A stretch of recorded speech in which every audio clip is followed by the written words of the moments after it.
Hello, everybody, and welcome to another edition of Inside Guns with your host, me, the Yankee Marshal.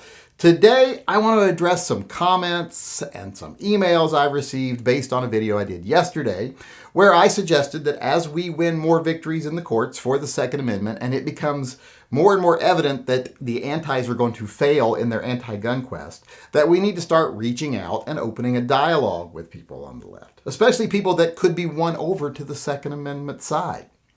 Well, a lot of people, like I said, sent me comments on my videos and emails saying, I can't believe you're suggesting we compromise with the left. You're a FUD, blah, blah, blah. You're doing the things you yelled at other people about doing or tore them down about doing and blah, blah, blah. And to those people, I just want to say, you're an idiot, because I never said anything like compromise with the left.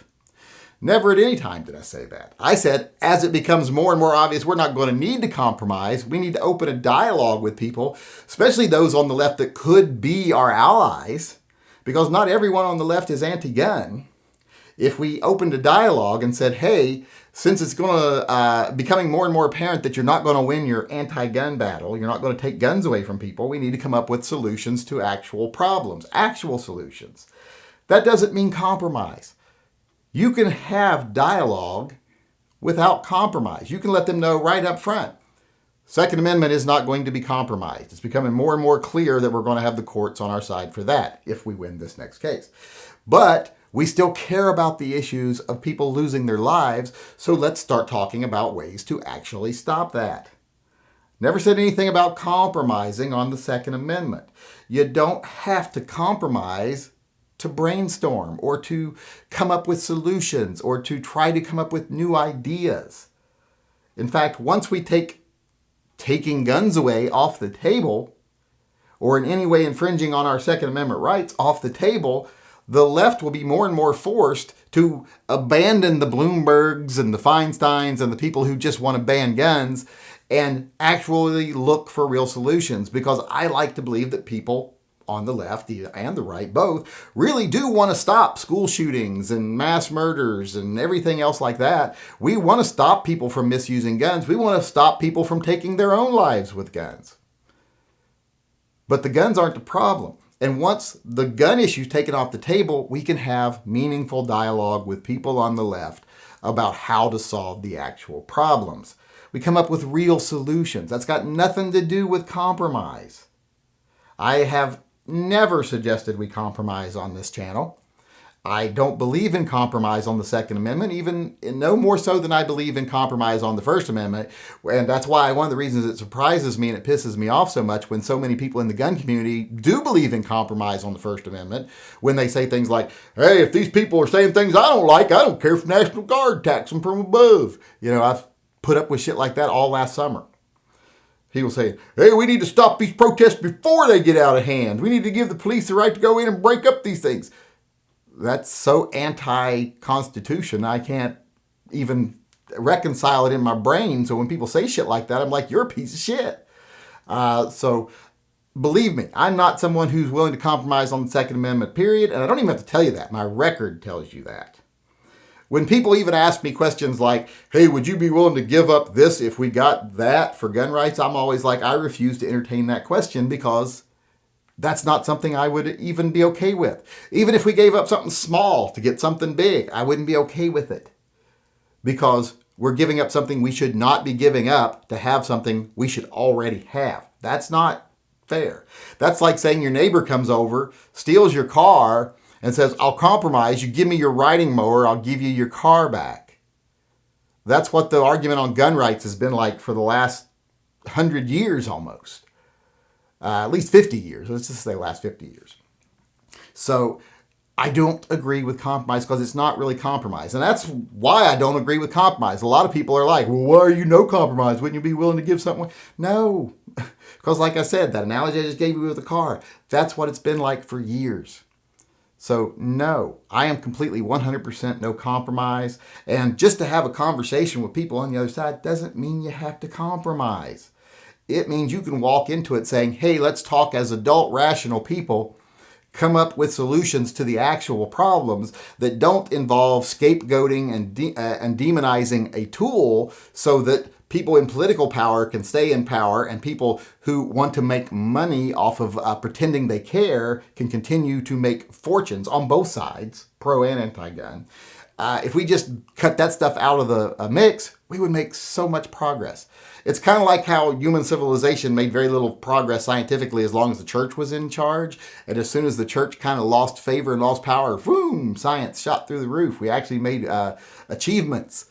Same thing with dealing with the violence in this country and the deaths in this country, suicides, etc.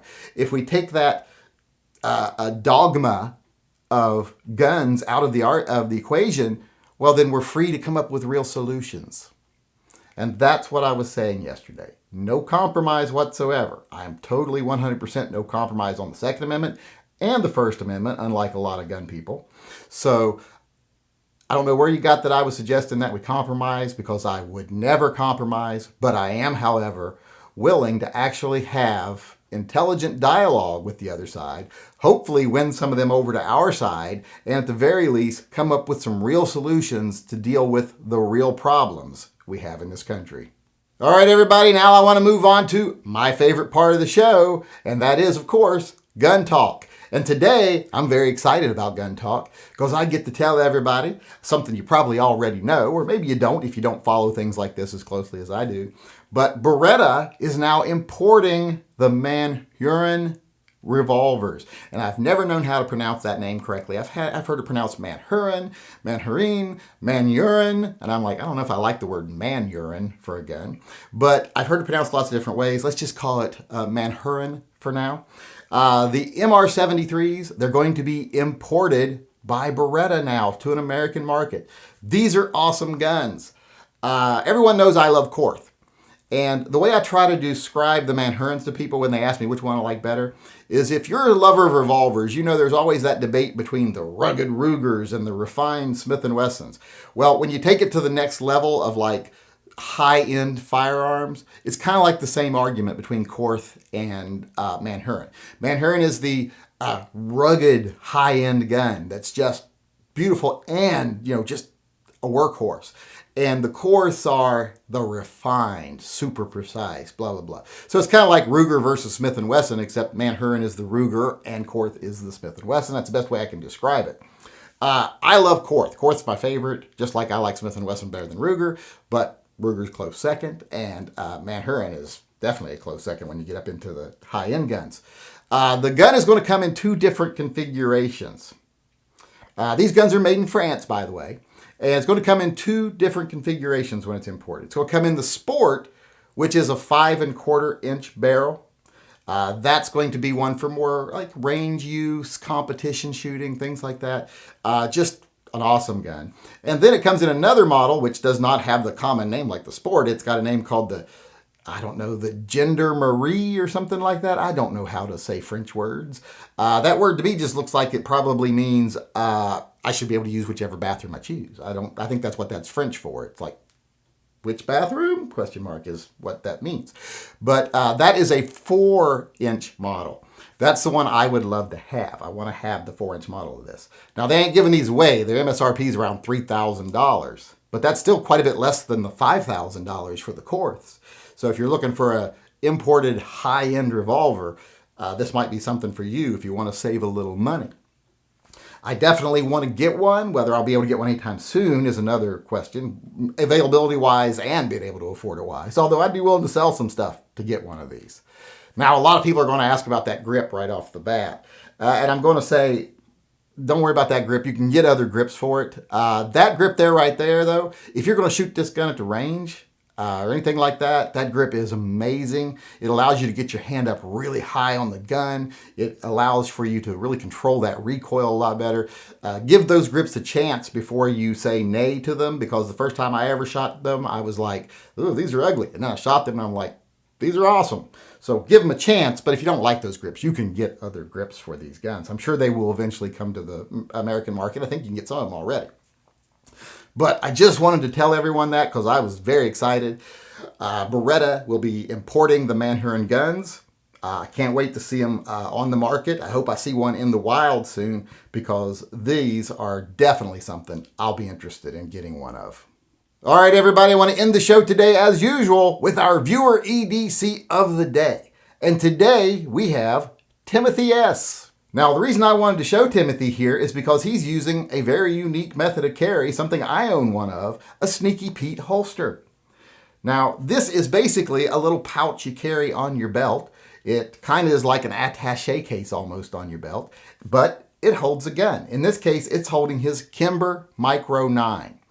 And this is something you don't see very often, and I like these. If you're wearing dress clothes like he is in this picture here, these are a great option. Now, a lot of people say, oh, I don't want to wear one of those. That just screams gun. And I'm like, in the business world or in any world other than the gun world, I don't think it screams gun at all.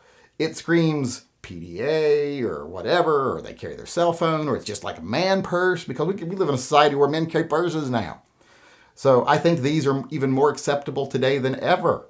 I definitely don't think they scream gun. Like if you look at this picture and he didn't have the gun visible, I wouldn't think it would scream gun. Now, one thing this picture does kind of scream is other things like, ask me about my Volvo.